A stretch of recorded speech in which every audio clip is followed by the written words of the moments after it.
북한 김정은 국무위원장이 대한민국은 제1적대국이자 불변의 주적이라며 전쟁이 일어나면 완전히 점령해 공화국에 편입시키는 내용을 헌법에 담으라고 지시했습니다. 북한은 또 대한민국을 화해와 통일의 상대로 여기는 것은 심각한 시대적 착오라며 대남기구인 조국평화통일위원회 등을 폐지했습니다. 취재기자 연결해 알아보겠습니다. 최도희 기자. 네, 통일부에 나와 있습니다. 먼저 김정은 국무위원장 발언부터 전해주시죠.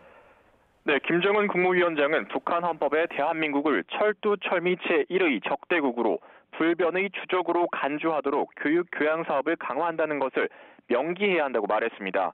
이와 관련해 북한 매체들은 어제 평양 만수대 의사당에서 우리의 국회에 해당하는 최고인민회의를 열었다고 보도했는데요.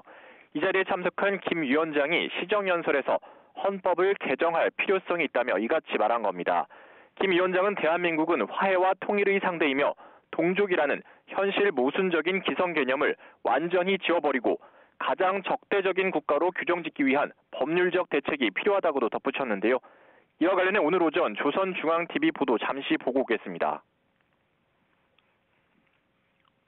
정권 붕괴와 흡수 통일을 꿈꾸면서 우리 공화국과의 전면 대결을 국책으로 하고 있고 나날이 폐악해지고 오만무리해지는 대결 광증 속에 동족의식이 거세된 대한민국 족속들과는 민족 중흥의 길, 통일의 길을 함께 갈 수 없다는 것입니다.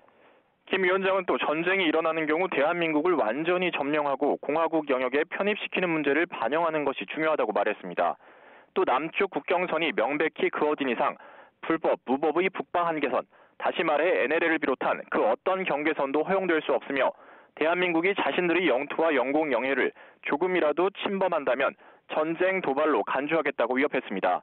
이 같은 김 위원장 발언에 대해 통일부 당국자는 체제에 대한 불안감과 대남 자신감 결여, 그리고 자유민주주의 체제로의 흡수 통일에 대한 두려움이 자리 잡고 있다고 분석했습니다.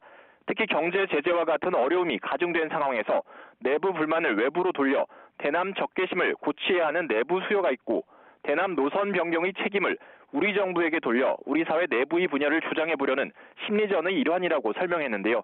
일각에선 김 위원장의 발언이 한반도 문제 당사자가 남북이 아닌 북미라는 점을 각인시키고자 차기 미국 행정부에 보내는 메시지라는 분석도 나옵니다. 네, 북한이 또 남북회담이나 교류 업무를 담당해온 조평통 같은 대남기구도 폐지했죠.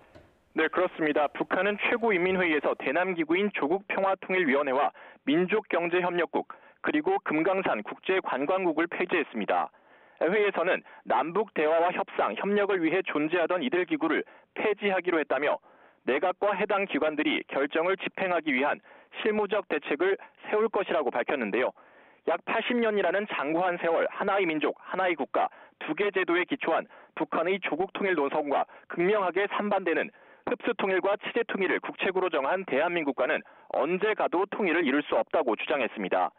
김 위원장이 지난해 말 전원회의에서 대남기구 정리를 언급한 이후 지시 이행에 속도를 내는 모습인데 앞서 북한의 대남 국영 라디오인 평양방송도 중단했습니다. 이와 함께 북남 교류협력의 상징으로 존재하던 경의선 북측 구간을 회복 불가한 수준으로 물리적으로 완전히 끊어놓는 등 접경지역의 모든 북남 연계 조건을 분리시키기 위한 단계별 조치들을 엄격히 실시해야 한다고 말했습니다. 김관선과 개성공단이 우리 측 자산을 마음대로 운영하겠다는 뜻을 내비친 것으로도 보입니다. 지금까지 통일외교 안보부에서 YTN 최두입니다.